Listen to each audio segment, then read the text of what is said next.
Bharatiya Janata party किसी भी प्रकार वोट बैंक जैसे शब्दों का प्रयोग नहीं करती और ना ही मन में ऐसी बात को रखते हैं। भारतीय जनता पार्टी सबकी पार्टी है। आज इस बात पे मंथन हुआ कि समस्त वंचित समाज को भारतीय जनता पार्टी ने समर्थन देने के लिए बहुत सारे कार्य किए। इनको आगे बढ़ाने के लिए, इनको अगले ऊंचे स्तर पर ले जाने के लिए क्या क्या होना चाहिए, संगठन के अंदर क्या होना चाहिए, सरकार की नीतियों को कैसे बेहतर करना चाहिए, इसके ऊपर सुझाव मांगे गए। भारतीय जनता पार्टी प्रदेश का अनुसूचित मोर्चा सभी सदस्य मौजूद थे, लगभग सभी मंत्रीगण मौजूद थे और बहुत अच्छी चर्चा हुई। एक अच्छे कारबिंदु बने और सकारात्मक दृष्टिकोण से हम लोग अब उस कारबिंदु पे काम करेंगे। हम एक अच्छे पायदान पे हैं, हमने अच्छा परिणाम दिया, लेकिन हम उससे संतुष्ट स्वयं नहीं है, हम उसको और ऊंचा लेके जाएंगे। हार की जो हार के कारण है उसकी समीक्षा भी की गई है। जो समीक्षा, हम तो हर बूथ की समीक्षा कर रहे हैं, एक एक वोट की समीक्षा कर रहे हैं, पर आज ये समीक्षा नहीं, ज्यादा ये बात थी कि किस तरीके से आने वाले समय में हम लोग को जो जनता ने वोट दिया है, जनता ने अपना आदेश दिया है कि आप बेहतरी के लिए काम करिए, जनता की जो अपेक्षाएं हैं उसको हम लोग को पूरा करना है और सामाजिक न्याय का एक ऐसा मॉडल प्रस्तुत करना है जिसमें अनुसूचित जाति, जनजाति, पिछड़ा वर्ग, आर्थिक रूप से पिछड़ा वर्ग, महिलाएं, ट्रांसजेंडर, सबको उनका अधिकार मिले, ऐसे सामाजिक न्याय के मॉडल पे काम करना है। सर, माना जा रहा है कि विपक्ष जो पीडीए फॉर्मूला था उसमें अब अल्पसंख्यकों को आगे लाने की कवायद की जा रही है।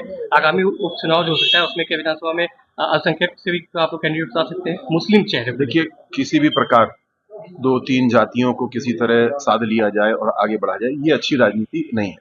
ऐसा बंटवारा करने वालों ने 1947 में देश का क्या हाल किया आपके सामने है। जिन्होंने बंटवारा किया वो आज 160 रुपए किलो आटा बिक रहा है पाकिस्तान में, और जो जुड़ने वाले हैं 80 करोड़ राशन फ्री में दे रहे हैं परिवारों को। तो बांटने वाला काम जो कर रहे हैं तात्कालिक रूप से सुंदर लग सकता है, आकर्षक लग सकता है, लेकिन जोड़ने वाला काम दीर्घकालिक होता है। हम लोग जोड़ने वाला काम करते हैं, किसी एक दो समूह को साधने वाला काम हम लोग नहीं करते। दलितों को वोट सर कम मिला लोकसभा में, इंडी गठबंधन में ट्रांसफर हुआ, क्या कहेंगे, इस पर बातचीत हुई सर? सभी को साथ लेके चलने का काम हम लोग का है। हमारा नारा ही है सबका साथ और सबका विकास। कोई एक सभासद का चुनाव हो या सांसद का चुनाव हो, उससे कोई विशेष फर्क नहीं पड़ता।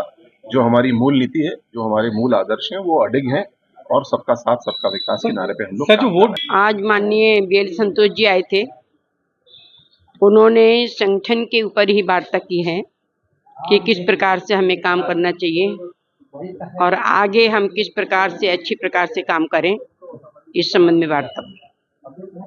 हार के कारणों पे भी समीक्षा हुई। ये तो जब चुनाव होता है तो ऊपर नीचे ये सब चलता रहता है, इसके ऊपर कोई वार्ता नहीं हुई। आगामी चुनाव को लेकर, उपचुनाव जो है उसको लेकर भी क्या कोई मंथन हुआ?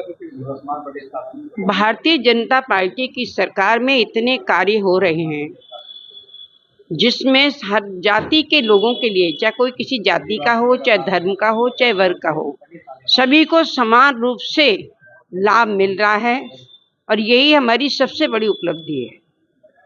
दलितों की नाराजगी नहीं, दलित नाराज कहाँ है? दलित नाराज नहीं है। मैं भी एक दलित हूँ। मुझे पार्टी ने 8 बार टिकट दिया है, 4 बार मुझे मंत्री बनाया है, तो दलितों की नाराजगी कैसे हो सकती है? दलितों की नाराजगी नहीं है।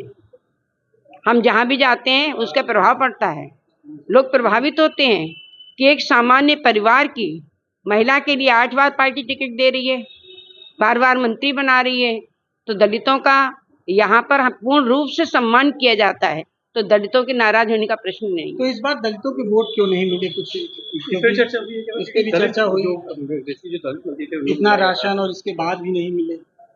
नहीं, देखो, जो जहाँ तक राशन की बात है, सबसे ज्यादा फायदा हमारे दलित भाइयों को हो रहा है और एक ऐसे वर्ग के लिए भी हो रहा है जो भारतीय जनता पार्टी के बारे में कभी अच्छा भी नहीं सोचता, वो भी सबसे ज्यादा फायदा ले रहा है।